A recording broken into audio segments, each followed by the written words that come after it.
الحمدللہ رب العالمین والصلاة والسلام علی محمد الامین فاعوذ باللہ من الشیطان الرجیم بسم اللہ الرحمن الرحیم۔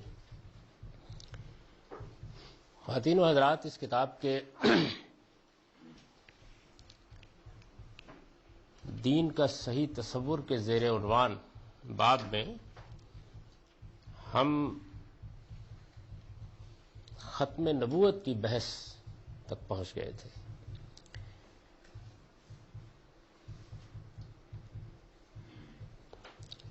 جو عبارت زیر بحث تھی وہ یہ تھی کہ نبوت اور رسالت کا یہ سلسلہ آدم علیہ السلام سے شروع ہو کر محمد الرسول اللہ صلی اللہ علیہ وسلم پر ختم ہوا ہے۔ آپ کے دنیا سے رخصت ہو جانے کے بعد وحی و الہام کا دروازہ ہمیشہ کے لیے بند ہو گیا ہے اور خدا کی عدالت زمین سے اٹھا لی گئی ہے۔ اس کے نیچے اس کا حوالہ موجود ہے، اور میں نے یہ عرض کیا تھا کہ سورہ احزاب کی آیت 40 میں اللہ تعالیٰ نے یہ اعلان فرما دیا ہے۔ ہم چونکہ اس میں مختلف تعبیرات کا تقابلی مطالعہ کر رہے ہیں، تو اس میں یہ بحث پیدا ہو گئی تھی کہ ہمارے ہاں جو لوگ تصوف سے متاثر ہوئے ہیں، اور بالخصوص ان میں جو جلیل القدر علماء بھی ہیں، وہ اس باب میں کیا نقطہ نظر رکھتے ہیں۔ میں نے بہت تفصیل کے ساتھ یہ بتایا تھا کہ نہ صرف یہ کہ ہمارے صوفیہ اس معاملے میں عام نقطہ نظر سے بہت مختلف جگہ پر کھڑے ہیں، بلکہ یہ تصوف ہی کا اثر ہے جس کے تحت پھر ہمارے اس ملک میں مرزا غلام احمد صاحب قادیانی نے نبوت کا دعویٰ کیا۔ صوفیہ کے ہاں اس میں کیا کیا عقائد رہے ہیں، کیا کیا نقطہ ہے نظر رہے ہیں، اس پر ایک حد تک ہم نے تفصیلی گفتگو کر لی تھی، اور میں نے آپ سے یہ عرض کیا تھا کہ وہ نہ صرف یہ کہ اس بات کے قائل ہیں کہ الہام کا دروازہ کھلا ہوا ہے، وحی کا دروازہ کھلا ہوا ہے، فرشتوں سے ملاقات کا دروازہ کھلا ہوا ہے، بلکہ یہ کہتے ہیں، اس سے آگے بڑھ کر یہ کہتے ہیں کہ جہاں سے ملائے اعلیٰ میں فرشتے ہدایت حاصل کرتے ہیں، ہمارے شیوخ بھی وہیں سے حاصل کر لیتے ہیں، اور جو کچھ وہ حاصل کرتے ہیں اس میں ان کو بھی ایک طرح کی عصمت حاصل ہوتی ہے، اس میں کسی غلطی یا زیغ و زلال کا کوئی امکان نہیں ہوتا۔ اس کی تفصیلات پچھلے لیکچر میں بہت وضاحت کے ساتھ زیر بحث آ گئی ہیں۔ ایک چیز کو تھوڑا سا مزید واضح کرنے کے بعد پھر میں آپ کے سامنے مرزا غلام احمد صاحب قادیانی کے دعوے کا کچھ پس منظر رکھوں گا۔ صوفیہ کے ہاں ایک طرف تو یہ نبوت یعنی الہام، وحی، اللہ تعالیٰ کے ساتھ مکالمہ، اس کا مسئلہ ہے۔ ان کے ہاں ایک اور مسئلہ بھی اسی نوعیت سے پیدا ہوتا ہے، اور وہ مسئلہ بالآخر اسی مقام پر پہنچ جاتا ہے۔ وہ کس طریقے سے پہنچتا ہے اس کو تھوڑا سا ذہن میں رکھ لیجئے، اس لیے کہ خود مرزا غلام احمد صاحب قادیانی نے بھی اس دوسرے پہلو سے اپنے دعوے کو مؤکد کیا ہے۔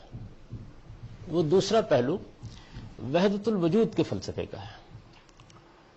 یعنی ہمارے ہاں اکابر صوفیہ، ان کی ایک بڑی تعداد وحدت الوجود ہی کو دین کی صحیح ترین تعبیر سمجھتی ہے۔ ان کا نقطہ نظر اس معاملے میں یہ ہے کہ وجود حقیقت میں صرف ایک ہی ہے، اور وہ ذات خداوندی کا ہے۔ ذات خداوندی مرتبہ لا تعین میں ہو تو ہم اس کو لاہوت کہتے ہیں، اللہ تعالیٰ کے نام سے تعبیر کرتے ہیں، اور جب وہ لا تعین کے مرتبے سے تعینات قبول کرتی ہے تو اس کا آخری مقام وہ ہے جس میں ہم اس وقت کائنات کو دیکھ رہے ہیں۔ یعنی یہ جو سارا سفر ہے، یہ سفر ان کے ہاں تنزلات کہلاتا ہے ان کی اصطلاح میں، اور ان کی بڑی مشہور اصطلاح ہے کہ یہ تنزلات 6 ہیں، تنزلات 6، اور اس کے 7ویں مرتبے پر یہ عالم جو ہمیں اس وقت نظر آتا ہے یہ سامنے آتا ہے۔ یہ میں اس وقت وحدت الوجود کے فلسفے کی پوری تشریح و تعبیر نہیں کر رہا، صرف مختصر طور پر اشارہ کر رہا ہوں کہ اس معاملے میں ان کا نقطہ نظر کیا ہے۔ اس میں بھی بجائے اس کے کہ اپنی طرف سے کوئی بات کہی جائے، خود ایک بڑے شیخ تصوف شیخ احمد سرہندی نے اپنے مکتوبات میں اس کا کم و بیش خلاصہ کر دیا ہے۔ وہ کہتے ہیں کہ مشائخ کے 3 گروہ ہیں، یعنی ظاہر ہے کہ سارے صوفیہ ایک نقطہ نظر کے قائل نہیں ہیں، یہ مکتوبات ہیں ان کی بہت مشہور کتاب ہے، اور گویا ایک طرح سے تصوف کی کتابوں میں بڑی غیر معمولی اس کو حیثیت حاصل ہے۔ وہ کہتے ہیں کہ مشائخ کے 3 گروہ ہیں۔ پہلا گروہ اس بات کا قائل ہے کہ عالم خدا کے موجود کرنے سے خارج میں موجود ہے، یعنی یہ جو عالم ہے اس کو اللہ تعالیٰ نے خارج میں ایک وجود بخشا ہے، اور جو کمالات و صفات کے عالم میں ہیں، یعنی ہم کو اس عالم میں جو غیر معمولی چیزیں محسوس ہوتی ہیں، جو اس کے خصوصی اوصاف ہمارے سامنے آتے ہیں، جو کمالات ہم اس عالم میں دیکھتے ہیں، وہ سب اللہ نے موجود کی ہیں، یعنی اللہ نے ان کو وجود بخشا ہے۔ یہ گروہ اپنے معتقدات کلامیہ میں علماء اہل سنت سے متفق ہے، یعنی صوفیہ میں بھی ایک گروہ کم و بیش وہی نقطہ نظر رکھتا ہے جس کا انہوں نے 2 لفظوں میں خلاصہ کر دیا، جو عام اہل سنت کا نقطہ نظر ہے۔ دوسرا گروہ صوفیہ کا، مشائخ کا دوسرا گروہ، عالم کو خدا کا سایہ کہتا ہے، لیکن اس کا قائل ہے کہ عالم خارج میں موجود ہے۔ جس طرح سائے کا وجود اصل سے قائم ہے، اسی طرح عالم کا وجود حق کے وجود سے قائم ہے، یعنی اس عالم کی کوئی حقیقت نہیں ہے، جیسے سائے کی کوئی حقیقت نہیں ہوتی، یعنی وہ ایک وجود سے پرتو کی صورت میں وجود پذیر ہوتا ہے اور وجود کے ساتھ قائم ہوتا ہے، تو عالم کی حیثیت بھی یہی ہے۔ تیسرا گروہ وحدت الوجود کا قائل، اور یہی سب سے بڑا گروہ ہے، یعنی خارج میں ایک موجود ہے، یعنی کوئی کثرت نہیں ہے۔ وحدت الوجود کا مطلب یہ ہے کہ کثرت کی نفی کر دی جائے، یعنی توحید جو اسلام میں ہے، اللہ کے دین میں ہے، وہ تو یہ ہے کہ اس عالم کا الہ ایک ہے، لیکن وحدت الوجود کے قائلین اس سے بالکل برعکس یہ کہتے ہیں کہ نہیں، اس عالم میں، بلکہ یہ تعبیر ہی صحیح نہیں، اس عالم میں، اس میں تو عالم کا وجود الگ ماننا پڑے گا، یعنی اصل میں یہاں موجود حقیقی ہے ہی ایک، وہ یہ کہتے ہیں، یعنی خارج میں ایک موجود ہے اور وہ حق تعالی کی ذات ہے۔ باقی کیا ہے؟ باقی اصل میں اس کے تعینات ہیں، یعنی وہ ذات تو کوئی تعین نہیں رکھتی، نہ اس کی کوئی جہت ہے، نہ اس کا کوئی اوپر ہے، نہ اس کا کوئی نیچے ہے، نہ اس کا کوئی وجود ہے جس پر انگلی رکھی جا سکے، نہ اس کی کوئی اس طرح کی ذات ہے جس طرح کی ذات سے ہم واقف ہیں، وہ لا تعین ہے، لیکن پھر وہ تعینات کو قبول کرتی ہے، اور تعینات کو جب قبول کرتی ہے تو وہ آخری مرتبہ جس پر تعینات قبول کرنے کے بعد وہ ہمارے سامنے آتی ہے۔ اب یہاں یہ ہمارے سامنے کا لفظ بولنا ٹھیک نہیں ہے، اس کی وجہ یہ ہے کہ ہم بھی تو وہی ہے، یعنی یہ کہ نا اس میں کتنی مشکل پیش آتی ہے، جو لفظ بولیے پکڑ لیں گے اس پر، یعنی اگر آپ یہ کہیں کہ ہمارے سامنے، تو کہیں گے یہاں تو آپ نے ہمارا موقف ٹھیک بیان نہیں کیا، اس لیے کہ ہم کو مانتے ہی نہیں سرے سے، تو اس وجہ سے یہ بڑا نازک مسئلہ ہے، لیکن بہرحال مجھے اس کی تفصیلات اس وقت نہیں کرنی۔ یہ جو تعینات ہے، اس میں ظاہر پہلا مرتبہ کیا ہے؟ لا تعین اور اطلاق کا، یعنی اس میں آپ انگلی نہیں رکھ سکتے، اس میں آپ کچھ بھی نہیں کہہ سکتے، نہ آپ اس کی کوئی جہت بتا سکتے ہیں، نہ کوئی زبان بتا سکتے ہیں، نہ کوئی مکان بتا سکتے ہیں، وہ ذات مرتبہ لا تعین میں ہوتی ہے۔ اس مرتبے میں وجود حقیقی ہر قسم کی نسبت سے پاک ہوتا ہے، یعنی اس میں کوئی نسبت نہیں لاحق کی جا سکتی اس کو، یہاں تک کہ اس کے لیے بے قیدی کا لفظ بھی استعمال نہیں کر سکتے، یعنی جو مرتبہ ہے، اگر یہ کہا جائے کہ اس میں کوئی قید نہیں ہے تو یہ بھی اصل میں اس مرتبے کے لا تعین ہونے کی نفی ہو جاتی ہے، اس کے نتیجے میں یہ ایسا نازک مقام ہے۔ اس مرتبے کو وہ احدیت یا غیب الغیب کا مرتبہ کہتے ہیں۔ اس کے بعد وہ کہتے ہیں کہ دوسرے مرتبے سے مراد یعنی اب ذات لا تعین سے تنزل اختیار کر رہی ہے، نیچے اتر رہی ہے، تعینات کی طرف آ رہی ہے، تو وہ دوسرا مرتبہ جو ہے علم اجمالی کا ہے، یعنی پہلا مرتبہ ذات ہے، مرتبہ لا تعین ہے، اب وہ اجمالی علم کا مرتبہ ہے۔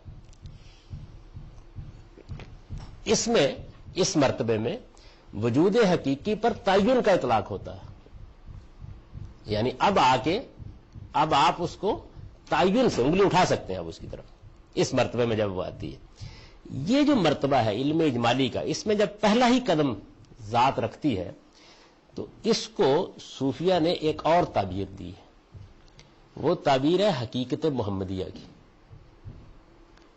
وہ کہتے ہیں کہ یہ مرتبہ اجمالی میں قدم رکھتے ہی تعین ہو گیا نا، یعنی اب ذات نے جو لا تعین تھی، جو ہر طرح کے تصورات سے بالا تر تھی، جو اطلاق کے مرتبے تھی، یعنی اس کے اوپر کوئی قید نہیں عائد کی جا سکتی تھی، وہ اس سے نیچے اتری، اور جیسے ہی وہ نیچے اتری تو اب وہ کیا تھا؟ وجود حقیقی، وہ کیا تھی؟ ذات، وہ کیا تھا؟ لاہوت، وہ کیا تھا؟ مرتبہ لا تعین میں ذات خداوندی کا وجود۔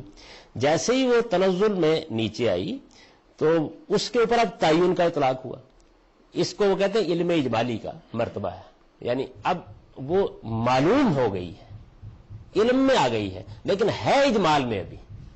تو یہ وہ مرتبہ ہے جس کا نام انہوں نے حقیقت محمدیہ رکھا ہے۔ میں اسی تھوڑی تفصیل کروں گا آگے چل کے، پہلے یہ ذرا اس کے تعینات پر ایک نظر ڈال لیجیے، بعد میں بات سمجھنے میں آسان ہے۔ اچھا، پھر اس کے بعد کہتے ہیں اس کے بعد کا مرتبہ ہے مرتبہ تفصیل کا، یعنی اب اجمال کے بعد تفصیل شروع ہو گئی۔ یہ جو تفصیل کا مرتبہ ہے اس کو وہ کہتے ہیں یہ آیان ثابتہ، یہ خاص اصطلاح ہے ابن العربی کی، کہ اب گویا ایسے عین وجود میں آنے لگ گئے ہیں جنہوں نے عوارض نہیں قبول کیے۔ اب دیکھیے انسان مثال کے طور پر، تو انسان کا ایک عین ہے، یعنی اس کی ایک حقیقت ہے، پھر اس کے بعد وہ عوارض قبول کرتا چلا جاتا ہے، تو اس میں اس نے نہیں کیے، تو آیان ثابتہ کا یہ مرتبہ ہے۔ اس کے بعد پھر چوتھے مرتبے پر وہ عالم ارواح میں داخل ہو جاتی ہے، یعنی اب چوتھی جگہ پر آ گئی۔ اچھا، لیکن عالم ارواح میں کیا ہوتا ہے؟ اشیاء مجرد ہوتی ہیں اس میں بھی، یعنی ان کے ساتھ عوارض نہیں ہوتے اور بسیط حالت میں ہوتی ہیں چیزیں۔ پانچواں مرتبہ عالم مثال کا ہے، اس مرتبے میں اشیاء مرکب ہو گئی ہیں، یعنی مل گئی ہیں ایک دوسرے کے ساتھ، ان سے مختلف مفردات کے بجائے مرکبات وجود میں آ گئے ہیں، مگر ہیں نہایت لطیف حالت میں۔ چھٹا مرتبہ جو ہے وہ عالم اجسام کا ہے، اب جسم وجود میں آ گئے ہیں، اس میں چیزیں مرکب بھی ہو گئی ہیں اور کثیف حالت میں بھی آ گئی ہیں، اور ساتویں میں پھر وہ حضرت انسان اور اس صورت میں ہو جاتا ہے۔ یہ گویا تنزلات ہے۔ تنزلات یعنی ذات نے جب مرتبہ لا تعین سے نزول فرمایا تو وہ آہستہ آہستہ ان مراتب سے ہوتی ہوئی ہمارے سامنے آ گئی۔ اب ظاہر ہے کہ یہ گویا یوں ہوا کہ جو کچھ ہم کو نظر آ رہا ہے اپنی ذات اور گرد و پیش میں، یہ اصل میں ذات خداوندی کا تعینات کے ساتھ ظہور ہے، یہ بات وہ کہتے۔ تو اس میں پہلا مرتبہ کیا تھا؟ حقیقت محمدیہ۔ اچھا، اب یہ جو حقیقت محمدیہ کا مرتبہ ہے وہ یہ کہتے ہیں کہ اس حقیقت محمدیہ کے مرتبے میں، مرتبہ علم اجمالی میں جس ذات کا ظہور ہوا، اس نے پھر اگلے مراتب میں آ کر مختلف پیکر اختیار کرنے شروع کیے۔ یعنی وہ جو مرتبہ ہے، ایک تو یہ نا کہ اس مرتبے کے بہت سے پہلو بکھر گئے، اور ایک یہ کہ وہ اس تعین میں بھی کچھ پیکر قبول کرتی رہی۔ ان میں سے ایک پیکر جو ہے وہ ابو القاسم محمد بن عبداللہ بھی ہیں، یعنی محمد بن عبداللہ انسانوں میں سے پھر کوئی عام انسان نہیں رہتے نا، یعنی وہ مرتبہ اجمالی جو ہے اس نے ایک تعین قبول کیا ہے، اور وہ تعین مختلف صورتوں میں نمودار ہوتا رہا۔ اب جب وہ مختلف صورتوں میں نمودار ہوتا رہا تو سوال پیدا ہوتا ہے کہ کیا وہ محمد بن عبداللہ کے بعد بھی نمودار ہوگا؟ تو وہ کہتے ہیں کہ ہاں بالکل، کیوں نہیں ہوگا۔ یعنی اب میرا خیال آپ سمجھ گئے ہوں گے کہ اصل میں ختم نبوت کی بحث سے یہ چیز کیسے متعلق ہوتی ہے، یعنی ایک دوسری اپروچ۔ اب اس میں دیکھیے کہ وہ کیا کہتے ہیں۔ وہ یہ کہتے ہیں کہ ایک ہے انسان اور ایک ہے انسان کامل۔ یہ اصل میں انسان کامل جو ہے، یعنی ہم سب میں انسان پھیلا ہوا ہے، لیکن انسان کامل جو ہے یہ اصل میں وہی مرتبہ اجمالی ہے ذات کا، اور وہ مختلف ادوار میں ظہور پذیر ہوتا ہے۔ اچھا، اس نام سے ایک پوری کتاب ہے عبد الکریم الجیلی کی، اس کا نام ہی الانسان الکامل ہے، یہ اس کا اقتباس ہے، میں نے اپنی کتاب میں اس کو دے دیا ہے۔ یہ 832 میں دنیا سے رخصت ہوئے ہیں، بغداد میں پیدا ہوئے تھے، اور الانسان الکامل فی معرفت الارض والاوائل ان کی بڑی مشہور کتاب ہے، اور صوفیہ میں بڑا غیر معمولی مقام ہے ان کا۔ یہ کہتے ہیں کہ ان الانسان الکامل هو القطب الذي تدور له افلاک الوجود، یعنی ظاہر ہے کہ وہ جو تنزل ہوتا ہے تو اس تنزل کا بھی کوئی نقطہ ارتکاز ہونا چاہیے نا، تو وہ انسان کامل ہے. یہ انسان کامل اصل میں ایک قطب ہے، مدار ہے، جس کے اوپر وجود کے سارے افلاک گردش کرتے رہتے ہیں، من اول ہی الی آخر ہی، یعنی اسی کے اوپر گویا سارا عالم. اسی سے آپ کی سمجھ میں وہ روایت بھی آ جائے گی، لولا کا لما خلقت لكم. اگر حضور کے بارے میں کہا جاتا ہے نا کہ ایک موضوع روایت ہے لیکن وہ بیان کی جاتی ہے کہ اگر آپ نہ ہوتے تو یہ عالم نہ ہوتا، تو اس کی بھی اصل میں ایک خاص پس منظر میں وجود پذیری ہوئی ہے. اچھا، وہ یہ کہتے ہیں کہ وہ ہوا واحد، یعنی اس میں تعدد نہیں آیا، یہ جو ہے نا ارتکاز کا نقطہ، اس میں کوئی تعدد نہیں آیا، یہ ایک ہی ہے. منذ کان الوجود، یعنی جب سے وجود ہے یہ ایک ہی ہے. پھر کہتے ہیں ثم له تنوع فی ملابس و یظہر فی کنائس فیسمى به باعتبار لباس و لا یسمى به باعتبار لباس آخر. یعنی پھر یہ اس کے بعد کیا کرتا ہے، گونا گو صورتیں اختیار کرتا ہے، لباس پہنتا ہے، یہ جو قطب ہے یا انسان کامل ہے. اور پھر یہ عبادت گاہوں میں بھی ظاہر ہوتا ہے، یہ گونا گو صورتوں میں آتا ہے. اس کی ایک صورت وہ ہے فاسمہ الاصلی الذی لہ محمد، جو ایک صورت ہے اس کی وہ جس میں ہم اس کو محمد کے نام سے پہچانتے ہیں. وہ کنیت ابو القاسم، اور جن کی کنیت ابو القاسم تھی، جانتے ہیں نا آپ رسول اللہ علیہ وسلم کی کنیت یہی ہے. وصف عبداللہ، اور جن کا نام عبداللہ ہے، اور لقبہ شمس الدین، یہ انہوں نے بتایا ہے، یعنی ابھی تو نہیں معلوم تھا. اچھا، پھر کہتے ہیں کہ یہ جو شخصیت ہے ظاہر ہے کہ یہ مختلف لباس پہنتی رہتی ہے. اور وہ لہو فی کل زبان اسم ما یلیق بلباسہ فی ذالک الزمان، ہر زمانے میں اس کا ایک نیا نام رکھا جاتا ہے، وہ اس زمانے کے لحاظ سے موزوں ہوتا ہے. اچھا، اب ان کے شیخ ہیں شرف الدین اسماعیل الجبرتی، وہ یہ کہتے ہیں کہ وہ ہوا فی صورت شیخی شرف الدین اسماعیل الجبرتی، کہ میرے زمانے میں یہ میرے شیخ شرف الدین اسماعیل جبرتی کی صورت میں ظاہر ہوئی. وہی حقیقت محمدیہ، یعنی جس کا نام 571 میں محمد اور جس کی کنیت ابو القاسم تھی، میرے زمانے میں، اپنے زمانے کا ذکر کر رہے ہیں کہ میرے شیخ کی صورت میں ظاہر ہو گئی. اب سنیے، وَكُنْتُ أَعْلَمُ أَنَّهُ النَّبِيُّ صلی اللہ علیہ وسلم، میں جانتا ہوں کہ وہ نبی صلی اللہ علیہ وسلم ہے. وَكُنْتُ أَعْلَمُ أَنَّهُ شیخ، میں یہ بھی جانتا ہوں میرے شیخ. یعنی ایک زاویہ یہ ہے اس صورتحال کا، اس کو بھی ذہن میں رکھ لیجیے. تو ایک پس منظر تو وہ ہوا کہ جس میں ہمارے متصوفین یہ کہتے ہیں کہ الہام کا دروازہ کھلا ہوا ہے، اللہ تعالیٰ کے ساتھ مکالمہ ہو سکتا ہے اور نبوت کے سب کمالات حاصل ہو جاتے ہیں. اور اس میں میں نے عرض کیا تھا کہ جہاں تک ابن عربی کا تعلق ہے، انہوں نے تو فتوحات میں یہ بات بھی کہہ دی کہ نبوت جو حضور کے وجود سے ختم ہوئی ہے وہ تشریعی نبوت ہے، یعنی شریعت ختم ہو گئی ہے. باقی جہاں تک نبوت کا تعلق ہے نبی کی حیثیت سے، وہ چیز اب بھی باقی ہے. اس کو انہوں نے بیان کر دیا تھا.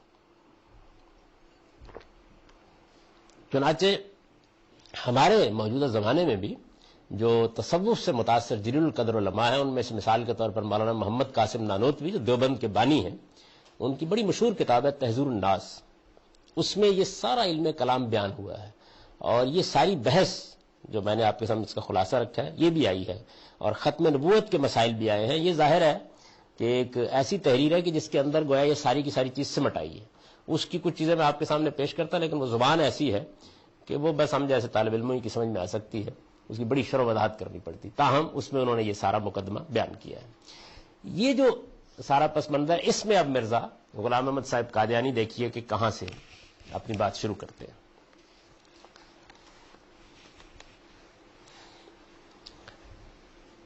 سب سے پہلے تو یہ بات جان لیجئے کہ مرزا غلام احمد صاحب قادیانی سے پہلے بھی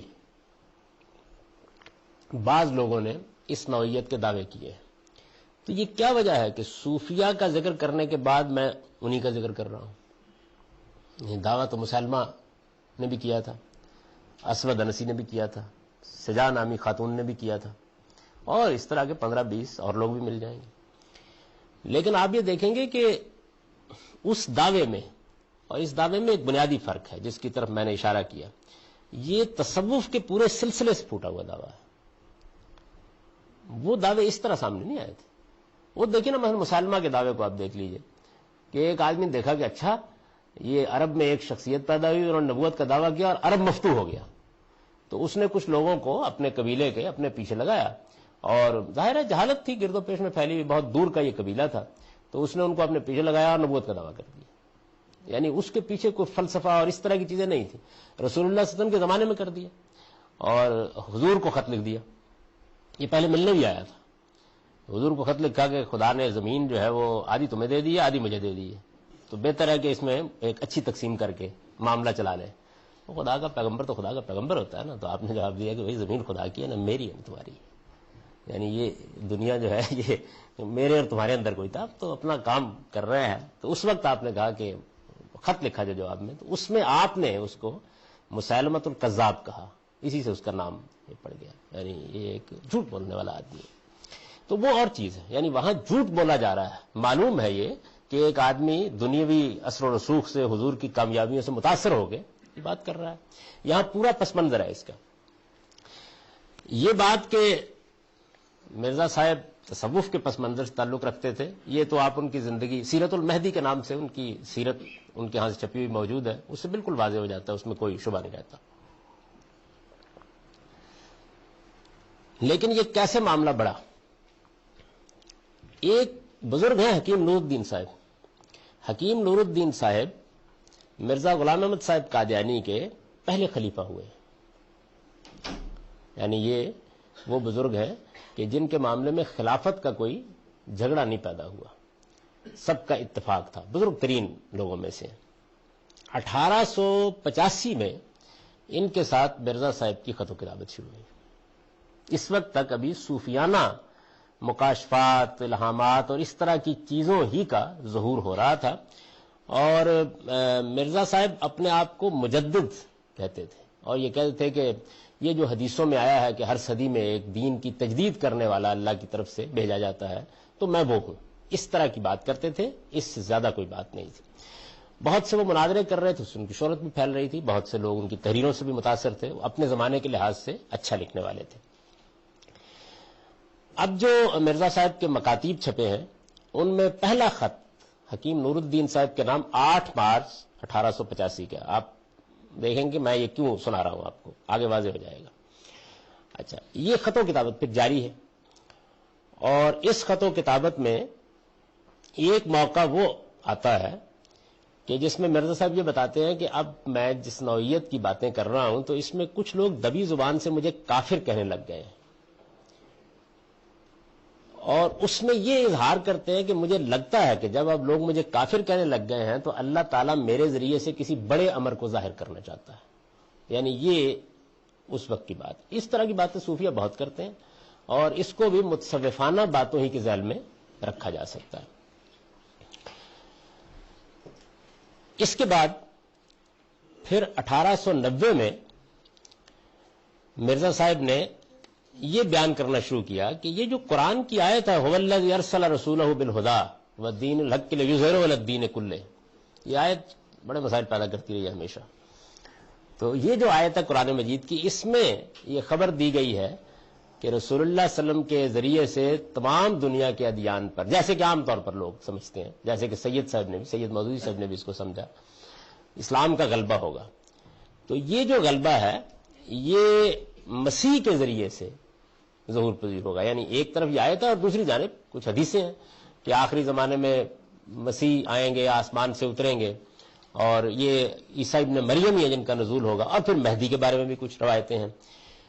تو انہوں نے یہ بیان کرنا شروع کیا کہ یہ جو ظہور ہے اس پیشین گوئی کا جو کہا گیا ہے یہ میرے ذریعے سے ہونے والا ہے. لکھتے ہیں, یہ براہین احمدیہ میں ہے ان کا یہ اقتباس, لیکن اس عاجز پر ظاہر کیا گیا ہے کہ یہ خاکسار اپنی غربت اور انکسار اور توکل اور آیات اور انوار کی روح سے مسیح کی پہلی زندگی کا نمونہ ہے. یعنی عام تصور تو یہ تھا نا کہ سیدنا مسیح آسمان سے نازل ہو جائیں گے. اب دیکھیے ابتدا یہاں سے انہوں نے کرنا شروع کی کہ یہ خاکسار مسیح کی پہلی زندگی کا نمونہ ہے، اور اس عاجز کی فطرت اور مسیح کی فطرت نہایت ہی متشابہ واقع ہوئی ہے۔ گویا ایک ہی جوہر کے دو ٹکڑے یا ایک ہی درخت کے دو پھل ہیں، اور بحد اتحاد ہے کہ نظر کشفی میں، کشف اور الہام کی نظر میں نہایت ہی باریک امتیاز ہے۔ یعنی اگر میری حقیقت کو میں کشف سے دیکھوں، وہ اپنے بارے میں کہتے ہیں، اور سیدنا مسیح کی ذات کو بھی دیکھا جائے تو کشف کے عالم میں دونوں میں فرق کرنا مشکل ہو جاتا ہے۔ یعنی یہ انہوں نے اب اگلا قدم بڑھا کر یہ فرمایا۔ اس کے بعد ایک خط ہے جو میسر نہیں ہو سکا حکیم نور الدین صاحب کا، جس کا جواب مرزا صاحب کے مکاتیب میں موجود ہے، اور یہ جواب ہے 24 جنوری 1891 کا۔ یہ جواب جو ہے یہ چھپا ہوا موجود ہے۔ اس میں خط کے جواب سے یہ معلوم ہوتا ہے کہ حکیم نور الدین صاحب نے مرزا غلام احمد صاحب قادیانی کو مشورہ دیا کہ جو آپ کے متصوفانہ کمالات ہیں اور جس طرح کے الہامات وغیرہ آپ کو ہو رہے ہیں، اس کے بعد اگر مسیح ہونے کا دعویٰ کر دیا جائے تو حرج نہیں ہے۔ یعنی یہ مشورہ انہوں نے دیا۔ یہ معلوم ہوتا ہے جواب سے، خط نہیں دستیاب ہو سکا، اس لیے کہ ظاہر مرزا صاحب کے خطوط تو محفوظ ہیں، لیکن خود ان کا خط معلوم نہیں ہوتا۔ ایک مرزا صاحب کا جو خط ہے، اس خط میں وہ لکھتے ہیں، جو کچھ عام مخدوم نے تحریر فرمایا ہے، یہ 24 جنوری 1891 کا خط ہے ان کا، جو کچھ عام مخدوم نے تحریر فرمایا ہے کہ اگر دمشقی حدیث کے مصداق کو علیحدہ چھوڑ کر، جو کچھ عام مخدوم نے، حکیم نور الدین صاحب کو لکھ رہے ہیں، جو کچھ عام مخدوم نے تحریر فرمایا ہے کہ اگر دمشقی حدیث، یہ دمشقی حدیث بھی سمجھ لیجئے، یعنی سیدنا مسیح کے نزول کی جو حدیثیں ہیں، ان میں یہ بیان کیا گیا ہے کہ ان کا نزول دمشق کی مشرقی جانب کی مسجد کے سفید منارے پر ہوگا۔ تو معلوم ہوتا ہے کہ انہوں نے مشورہ دیا۔ تو اب مسئلہ یہ ہے کہ یہ قادیان میں کیسے ہو، یعنی ظاہر ہے کہ حدیث کے لحاظ سے تو یہ مسئلہ پیدا ہو جاتا ہے نا۔ تو اس کی طرف اشارہ کر رہے ہیں کہ اگر دمشقی حدیث کے مصداق کو علیحدہ چھوڑ دیا جائے، یعنی اس کو الگ رکھا جائے، ہوتا رہے گا وہ، چھوڑ کر الگ مسیح کا دعویٰ ظاہر کیا جائے تو اس میں حرج کیا ہے؟ یہ میرے سب کا خط ہے۔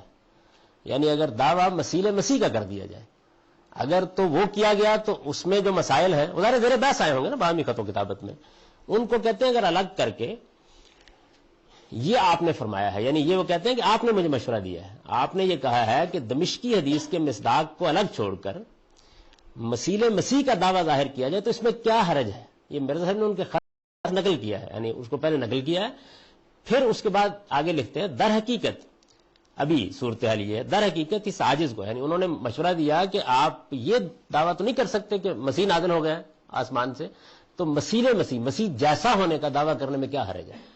یہ انہوں نے مشورہ دیا۔ جواب میں میرے صاحب کہتے ہیں در حقیقت اس عاجز کو مسیح بننے کی کچھ حاجت نہیں، یہ بننا چاہتا ہے کہ خدا تعالیٰ اپنے عاجز اور مطیع بندوں میں داخل کر لے وے۔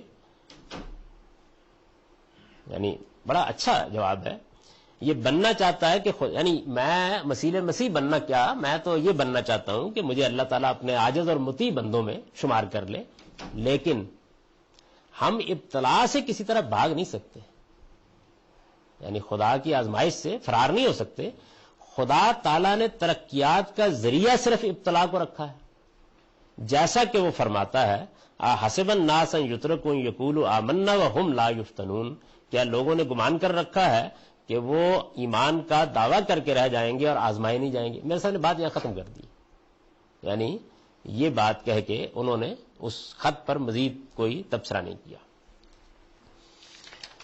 اس کے بعد یعنی یہاں تو فرمایا نا کہ مجھے اس کی کوئی ضرورت نہیں ہے، لیکن خدا کی کوئی آزمائش آ سکتی ہے، یعنی اس میں گویا یہ بات مضمر تھی کہ اگر اللہ تعالیٰ کی طرف سے مجھے یہ دعویٰ کرنے کے لیے کہا جاتا ہے تو پھر یہ ایک آزمائش ہوگی، اور آزمائش میں بہرحال بندہ کو پورا اترنا چاہیے۔ اب انہوں نے یہ دعویٰ کر دیا، یعنی کچھ عرصے کے بعد، اور یہ بھی 1891 میں ہوا، یعنی معلوم ہوتا ہے کہ خط اور اس کے کچھ عرصے کے بعد، یہ خط میں تو چونکہ وہ تاریخ پڑی ہوئی ہے تو ہمیں معلوم ہے کہ 24 مئی کا ہے، لیکن کتاب بھی اسی زمانے کی چھپی ہوئی ہے، فتح اسلام یہ ان کی پہلی تصنیف ہے، تو اس میں انہوں نے یہ دعویٰ کیا۔ لکھتے ہیں اگر تم ایماندار ہو تو شکر کرو اور شکر کے سجدات بجا لاؤ کہ وہ زمانہ جس کا انتظار کرتے کرتے تمہارے بزرگ آبا گزر گئے اور بے شمار روحیں اس کے شوق ہی میں سفر کر گئیں، وہ وقت تم نے پا لیا۔ یہ لوگوں کو مخاطب کر کہہ رہے ہیں۔ اب اس کی قدر کرنا یا نہ کرنا اور اس سے فائدہ اٹھانا یا نہ اٹھانا تمہارے ہاتھ میں ہے۔ میں اس کو بار بار بیان کروں گا اور اس کے اظہار سے میں رک نہیں سکتا کہ میں وہی ہوں جو وقت پر اصلاح خلق کے لیے بھیجا گیا تا دین کو تازہ طور پر دلوں میں قائم کر دیا جائے۔ میں اسی طرح بھیجا گیا ہوں جس طرح وہ شخص بعد کلیم اللہ مرد خدا کے بھیجا گیا تھا جس کی روح ہیرودیس کے عہد حکومت میں بہت تکلیفوں کے بعد آسمان پر اٹھائی گئی، یعنی سیدنا مسیح۔ سو جب دوسرا کلیم اللہ جو حقیقت میں سب سے پہلا اور سید الانبیاء ہے، دوسرے فرعونوں کی سرکوبی کے لیے آیا جس کے حق میں ہے کہ انا ارسلنا الیکم رسولا شاہدا علیکم کما ارسلنا الی فرعون رسولا، تو اس کو بھی جو اپنی کارروائیوں میں کلیم اول کا مثیل مگر رتبے میں اس سے بزرگ تھا، ایک مثیل المسیح کا وعدہ دیا گیا۔ اب وہ اشارہ کر رہے ہیں کہ وہ جو حدیثوں میں مسیح کے نازل ہونے کا دعویٰ ہے وہ اصل میں تھا ہی مسیل مسیح کا دعویٰ۔ پہلے تھا نا کہ دمشقی حدیث کے مصداق کو الگ کر دیں اور مسیل مسیح کی بات کریں، تو انہوں نے کہا تھا کہ اس عاجز کو کچھ حاجت نہیں۔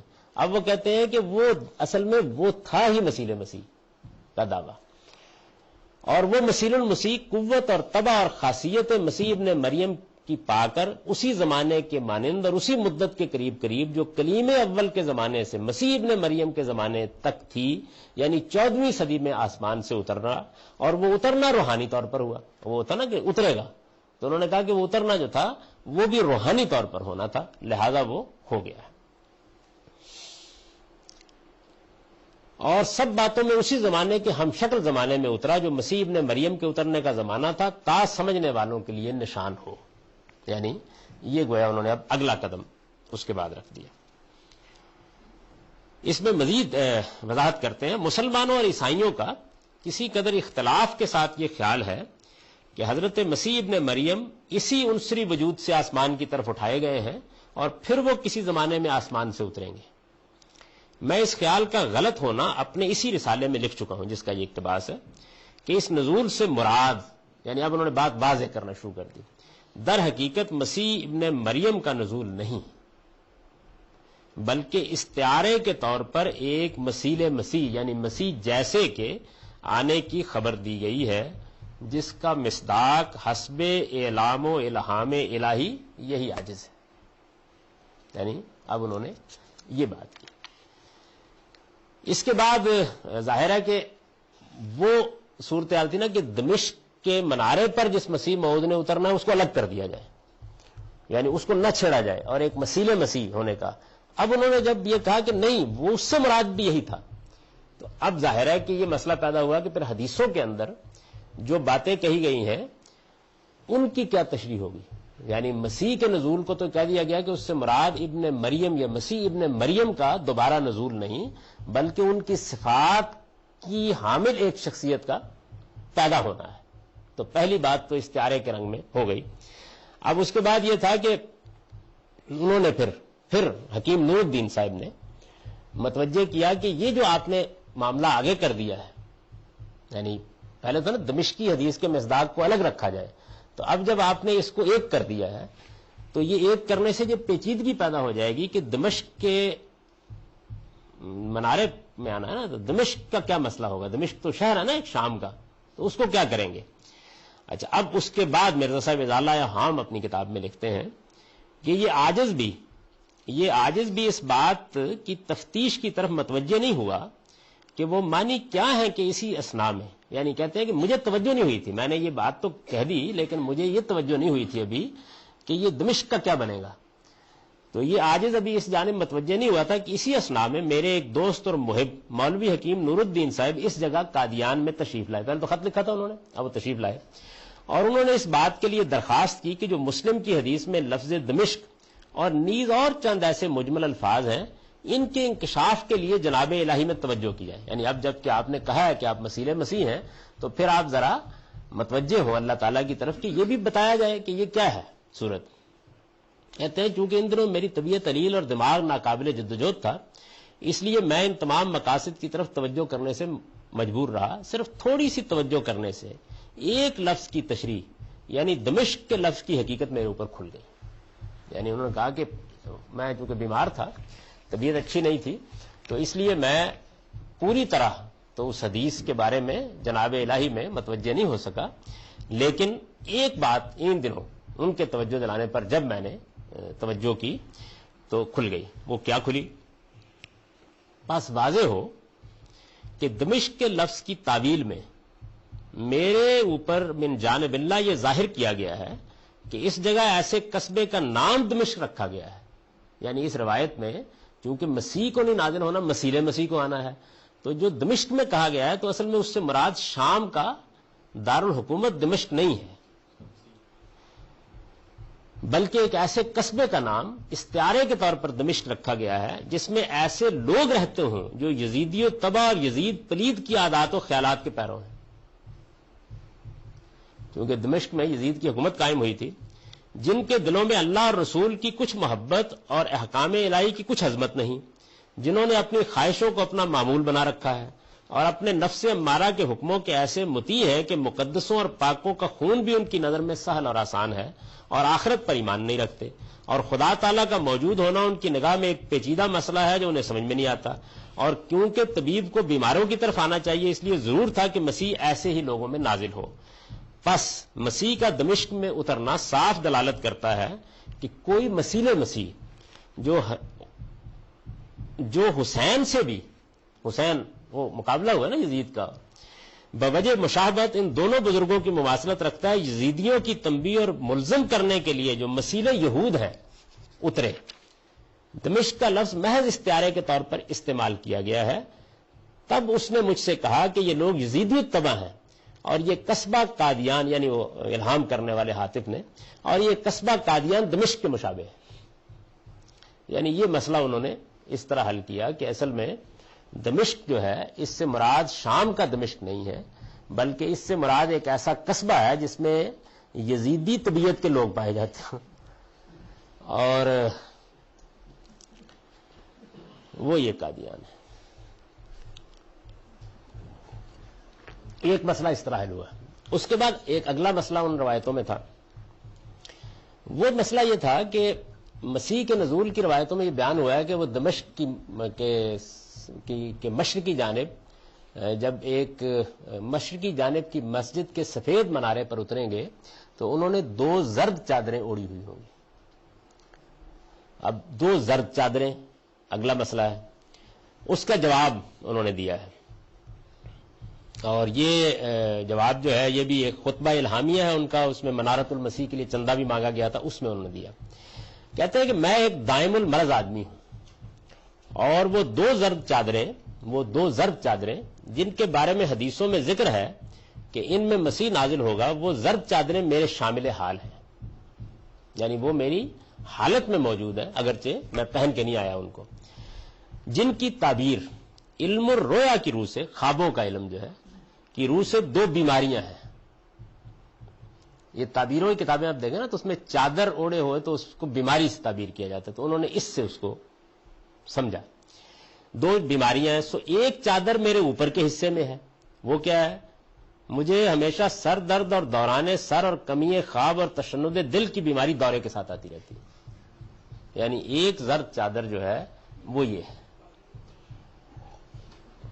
اور دوسری چادر جو میرے نیچے کے حصہ بدن میں ہے وہ ذیابیطس کی بیماری ہے, شوگر کی بیماری ہے, کہ ایک مدت سے دامن گیر ہے, اور بسا اوقات 100 دفعہ رات کو یا دن کو پیشاب آتا ہے, اور اس قدر کثرت پیشاب سے جس قدر عوارض ذوف کے ہو سکتے ہیں وہ سب میرے شامل حال رہتے ہیں. تو میں پوری طرح 2 زرد چادریں اوڑے ہوئے ہوں. یہ انہوں نے اس کی تعویل کی. اچھا, اب دمشق کے بارے میں انہوں نے بتا دیا, 2 زرد چادروں کے بارے میں بتا دیا. اگلا مسئلہ یہ تھا کہ وہ سفید منارہ اس کا کیا کیا جائے. تو انہوں نے کہا کہ یہ سفید منارہ جو ہے یہ تو باقی سب تمثیلات مکمل ہو گئی. تو 1900 میں انہوں نے ایک اشتہار چھاپا اور اس میں کہا کہ سفید منارہ میں خود بنا دیتا ہوں. چنانچہ 1902 میں اس کا سنگ بنیاد رکھا گیا, اور یہ منارت المسیح کے نام سے اس وقت قادیان میں موجود ہے. یعنی وہ انہوں نے خود تعمیر کر دیا تاکہ مزید استعارے جو ہیں ان کی ضرورت نہ رہے. ایک چیز کم سے کم حقیقی طور پر وجود پذیر ہو جائے۔ اچھا جناب، یہ مسئلہ ہو گیا۔ اس مسئلے کے بعد اب دیکھیے کہ وہ اب نبوت کا دعویٰ کس طریقے سے کرتے ہیں۔ یعنی اب تک تو صورتحال یہ تھی کہ ایک مسیح کی صفات والا مسیح آ گیا ہے، اور مسلمان یا دوسرے لوگ جس مسیح موعود یعنی جس مسیح کے آنے کا وعدہ کیا گیا تھا، نزول عیسیٰ ابن مریم کی جو روایات ہیں اور وہ انتظار کر رہے تھے، اس کی کوئی حقیقت نہیں ہے، وہ ایک مسیح کے صفات رکھنے والے کو آنا تھا۔ تو یہ جب انہوں نے پھر آج سے آگے بڑھ کر یہ دعویٰ کیا، میں اس کی کچھ تفصیلات ہیں، مطلب پھر کیا ہوا، کچھ اصل میں مسائل پیدا کر دیے لوگوں نے، اور ان مسائل کے بعد بتدریج بات آگے بڑھی، تو پھر انہوں نے دعویٰ کیا۔ یہ جو دعویٰ ہے یہ مرزا صاحب نے 1902 میں ایک رسالہ لکھا تھا تحفۃ الندوہ کے نام سے۔ اس میں انہوں نے ندوۃ العلماء جو ہے ہندوستان میں لکھنؤ میں، اس کی مجلس کے علماء کو مخاطب کیا تھا، اور ان کا اس وقت ایک اجلاس ہو رہا تھا امرتسر میں۔ اس میں مرزا صاحب نے لکھا، پس جیسا کہ میں نے بار بار بیان کر دیا کہ یہ کلام جو میں سناتا ہوں، یعنی جو میں لوگوں کو اپنا کلام سناتا ہوں، یہ قطعی اور یقینی طور پر خدا کا کلام ہے، جیسا کہ قرآن اور تورات خدا کا کلام ہے، اور میں خدا کا ذلی اور بروزی طور پر نبی ہوں، اور ہر ایک مسلمان کو دینی امور میں میری اطاعت واجب ہے، اور ہر ایک جس کو میری تبلیغ پہنچ گئی ہے گو وہ مسلمان ہے، مگر مجھے اپنا حقل نہیں ٹھہراتا، اور نہ مجھے مسیح موعود مانتا ہے، اور نہ میری وحی کو خدا کی طرف سے جانتا ہے، وہ آسمان پر قابل مواخذہ ہے، کیونکہ جس امر کو اس نے اپنے وقت پر قبول کرنا تھا رد کر دیا۔ میں صرف یہ نہیں کہتا کہ میں اگر جھوٹا ہوتا تو ہلاک کیا جاتا، بلکہ میں یہ بھی کہتا ہوں کہ موسیٰ اور عیسیٰ اور داؤد اور آن حضرت صلی اللہ علیہ وسلم کی طرح میں سچا ہوں، اور میری تصدیق کے لیے خدا نے 10,000 سے زیادہ نشانیاں دکھائی ہیں۔ قرآن نے میری گواہی دی ہے، پہلے نبیوں نے میرے آنے کا زمانہ متعین کر دیا ہے جو کہ یہی زمانہ ہے، اور قرآن بھی میرے آنے کا زمانہ متعین کرتا ہے کہ جو یہی زمانہ ہے، اور میرے لیے آسمان نے بھی گواہی دی ہے اور زمین نے بھی، اور کوئی نبی نہیں جو میرے لیے گواہی نہیں دے چکا۔ غرض اس حصہ کثیر وحی الہی اور امور غیبیہ میں اس امت سے میں ہی ایک فرد مخصوص ہوں، اور جس قدر مجھ سے پہلے اولیاء اور ابدال اور اقطاب اس امت میں گزرے، یہی تصوف کے مشہور اسماء ہیں، گزر چکے ہیں، ان کو یہ حصہ کثیر اس نعمت کا نہیں دیا گیا۔ بس اس وجہ سے نبی کا نام پانے کے لیے میں ہی مخصوص کیا گیا ہوں، اور دوسرے تمام لوگ اس نام کے مستحق نہیں ہیں۔ اس میں ذلی اور بروزی نبی کی انہوں نے بات کی، اور جب لوگوں نے ذرا معارضہ کیا تو انہوں نے کہا کہ نہیں، کچھ نہیں ہوا، جس ذات کا میں دعویٰ کر رہا ہوں اسی کا نام آسمان پر محمد اور احمد ہے۔ اس کے معنی یہ ہے کہ محمد کی نبوت آخر محمد ہی کو ملی، مگر بروزی طور پر مگر نہ کسی اور کو۔ اب یہ دیکھیے وہ تصوف کی جو مخصوص تعبیر ہے وہ نمایاں ہونی شروع ہو گئی۔ پھر اس کے بعد اس کو مزید نمایاں کیا مرزا صاحب نے دوسرے اس پہلو سے جس کو میں نے ابھی بتایا تھا۔ اچھا، وہ چیزیں بھی انہوں نے بار بار بیان کرنا شروع کر دیں کہ اب جو لوگ مجھے نہیں مانتے ان کے ساتھ کیا معاملہ ہوگا، اور کس طریقے سے وہ اہل کتاب کے مشابہ قرار پائیں گے، اور اس طرح کی بہت سی چیزیں ان کے ہاں ہونی شروع ہو گئی۔ تریاق القلوب میں وہ لکھتے ہیں، غرض جیسا کہ صوفیوں کے نزدیک مانا گیا ہے، اب یہ دیکھیے نہیں، آپ بالکل سمجھ جائیں گے کہ یہ محض تعبیر نہیں ہے میری، غرض جیسا کہ صوفیوں کے نزدیک مانا گیا ہے کہ مراتب وجود دوریہ ہیں، اسی طرح ابراہیم علیہ السلام نے اپنی خو اور طبیعت اور دلی مشابہت کے لحاظ سے قریباً 2,500 برس اپنی وفات کے بعد پھر عبداللہ پسر عبد المطلب کے گھر میں جنم لیا اور محمد کے نام سے پکارا گیا۔ یعنی یہ وہی بات ہے۔ اسی جگہ یہ نقطہ بھی یاد رکھنے کے لائق ہے کہ ہمارے نبی صلی اللہ علیہ وسلم کی روحانیت بھی اسلام کے اندرونی مفاسد کے غلبے کے وقت ہمیشہ ظہور فرماتی رہتی ہے، اور حقیقت محمدیہ کا حلول کسی کامل متبع میں جلوہ گر ہوتا ہے، اور جو حدیث میں آیا ہے کہ مہدی پیدا ہوگا اس کا نام میرا ہی نام ہوگا، اس کا خلق میرا ہی خلق ہوگا، اگر یہ حدیثیں صحیح ہیں تو اسی نزول روحانیت کی طرف اشارہ ہے۔ یعنی یہ گویا دوسری تعبیر بھی جو میں نے آپ سے عرض کی اس کو انہوں نے اپنے ساتھ شامل کر لیا. تو یہ مرزا صاحب کا دعویٰ ہے. اب اس میں یہ سوال پیدا ہو گیا تھا پچھلی دفعہ کہ اگرچہ یہ بات تو وہی ہے، یعنی جو صوفیہ کہتے چلے آئے ہیں، لیکن یہ کیا ہوا کہ وہ معاف کر دیے گئے اور ان کے معاملے میں اتنی سختی اختیار کی گئی.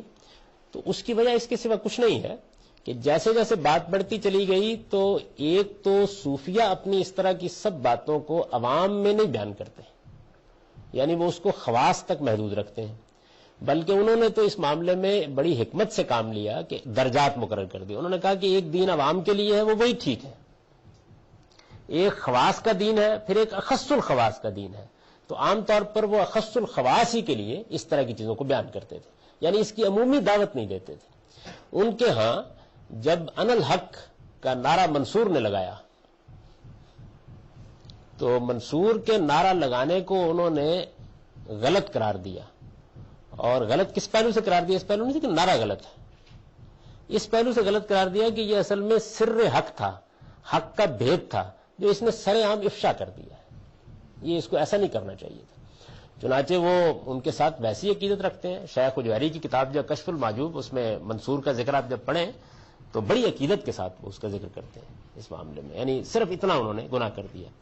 تو میں یہ کہتا ہوں کہ بین ہی یہی جرم مرزا صاحب سے ہوا. یعنی ایک تو انہوں نے وہ جو سر حق تھا اس کو عوام میں ظاہر کر دیا، اور پھر عوام میں ظاہر کیا تو چونکہ مناظرانہ پس منظر رکھتے تھے لوگوں کو دعوت بھی دے ڈالی، اور پھر نہ ماننے والوں کے بارے میں کچھ سخت زبان بھی استعمال کرنا شروع کر دی اور ان کی تکفیر کر دی، اور یہ کہا کہ یہ گویا جو میرا انکار کر رہے ہیں ان کا یہ ہوگا اور وہ ہوگا اور وہ جہنم میں جائیں گے اور وہ قابل مواخذہ ہیں. اس کا رد عمل ہونا شروع ہو گیا، اور پھر وہ رد عمل بتدریج ان نتائج تک پہنچا جو نتائج اب آپ نے دیکھے ہیں. ورنہ ان کی عبارتوں کی حد تک جیسے میں نے آپ سے عرض کیا ذلی اور بروزی کی بھی تعویل کی جا سکتی ہے اسی صوفیانہ پس منظر میں. حقیقت محمدیہ سے انہوں نے خود اس کی تعویل کر دی ہے. ساری باتیں وہاں بٹھائی جا سکتی ہیں، لیکن یہ جو دوسرا پہلو آیا کہ عوام کے لیے بیان کر دیا، عوامی اصطلاحات میں بیان کر دیا، اس کو آپ ایک دوسرے پہلو سے سمجھیے. یعنی دیوبند کے علماء وہ ساری باتیں تصوف کے نام پر مانتے ہیں، وہ ساری باتیں جن میں سے شاید ہی کسی کا کوئی ماخذ قرآن و سنت میں ثابت کرنا ممکن ہو، لیکن وہ عوام کو جب دین بتاتے ہیں تو ادنا سے ادنا بدعت کے اوپر بھی تنبیہ کرتے ہیں. تو کوئی ان کو بدعتوں کا ارتکاب کرنے والا نہیں کہتا. اسی پس منظر میں بریلوی نقطہ نظر کے علماء جب دین بیان کرتے ہیں تو چونکہ وہ اس کو عوام میں لے آتے ہیں تو آپ دیکھیے کہ پھر وہ مبتدین قرار پاتے ہیں ان کے نزدیک بھی اور ان کے نزدیک بھی. اس کی آپ نے حقیقت دیکھنی ہو تو جو ایک مشہور سلسلہ راشد القادری صاحب کے قلم سے نکلا تھا، انہوں نے ایک کتاب لکھی تھی زلزلہ کے عنوان سے. تو زلزلہ میں انہوں نے دیوبندی جو علماء تھے ان کے بارے میں بتایا کہ یہ جو کچھ آپ ہمیں کہتے ہیں خواص کی حد تک تو یہ سب آپ اپنے، یعنی ہمیں تو کہتے ہیں کہ حضور کو علم غیب نہیں ہے، تو آپ کے تو معمولی سے معمولی آدمی کو علم غیب کیا اور بھی بہت کچھ حاصل ہے جو میں آپ کو سنا چکا ہوں. تو انہوں نے یہ ساری چیزیں زلزلہ میں کٹ، بڑی اچھی کتاب ہے. اس کے جواب میں پھر دیوبندیوں نے لکھی دھماکہ. تو یہ بھی بسبیات کی ایک دنیا ہے، معلوم نہیں آپ اس سے واقف ہیں. یہ دونوں کتابیں ملتی ہیں، اور کبھی تفریح کا آپ کا موڈ ہو سفر میں تو آپ لطف اٹھائیں گے، دونوں لے لیں اور ان کو پڑھیں. ہمارے ہاں یہ مستند شیخ ہیں اس معاملے میں، یعنی اگر آپ کو اس طرح کی کتابوں کی ضرورت ہو تو ان سے رجوع کریں، ان کی لائبریری میں آپ کو ایسی ہر چیز مل جائے گی. تو یہ گویا یوں سمجھ لیجیے کہ اس کے سوا کچھ نہیں، یعنی فرق صرف یہ ہے کہ خواص کی بات عوام میں عوامی تعبیرات کے مطابق کہہ دی گئی. بات تو پہلے بھی کہی جا رہی تھی، خواص کی بات عوام میں اور عوامی تعبیرات کے ساتھ کہہ دی گئی، اور پھر اس کے بعد درست ہوئی اختیار کر کے، یعنی صوفی تو کبھی کہے گا ہی نہیں کسی آدمی کو، وہ خواص تک اپنے ہو گا. تمہارے اندر اگر ذوق ہوگا، ظرف ہوگا تو پہچان لو گے مجھے. لیکن جب آپ منوانا چاہتے ہیں اور دوسروں کی تکفیر کرتے ہیں، ان کو مسلمانوں کی جماعت سے الگ کرتے ہیں، تو ظاہر ہے کہ اس کا ایک رد عمل ہو گیا. اور اس رد عمل میں پھر آگے یہ بھی بہت اچھی کتاب ہے، اس میں جو اقتباسات ہیں وہ بڑی احتیاط سے مولانا سید ابو الحسن علی ندوی صاحب کی جو قادیانیت پر کتاب ہے، یعنی انہوں نے اس طرح کی کوئی بات نہیں کی جو ہمارے عام طور. وہ خود ایک بہت شریف النفس عالم تھے، بہت مستند لوگوں میں سے تھے، اور نہایت محنت کے ساتھ انہوں نے ساری عام چیزیں جمع کی ہیں. اس میں آپ پوری تفصیل دیکھ سکتے ہیں ان کی جتنی بھی ہے، اور اس میں کسی حوالے میں کسی چیز میں کوئی ادنا درجے کا بھی انحراف یا کوئی تعبیر میں مسئلہ نہیں انہوں نے پیدا کیا. اس سے آپ اندازہ کر سکتے. یہ گویا پس منظر ہے. اس پس منظر کے بعد اب ہم اس عبارت پر آئیں گے کہ پھر جب یہ سب کچھ صوفی بھی کہتے ہیں اور یہ لوگ بھی کہتے ہیں تو ختم نبوت کی آیت کا کیا بنے گا؟ کہ قرآن مجید تو یہ کہتا نا کہ حضور خاتم النبیین ہے، تو اس کا کیا ہوگا؟ اس پر ہم اگلی نشست میں اب جائزہ لیتے ہیں۔ اقول قولی ھذا واستغفر اللہ۔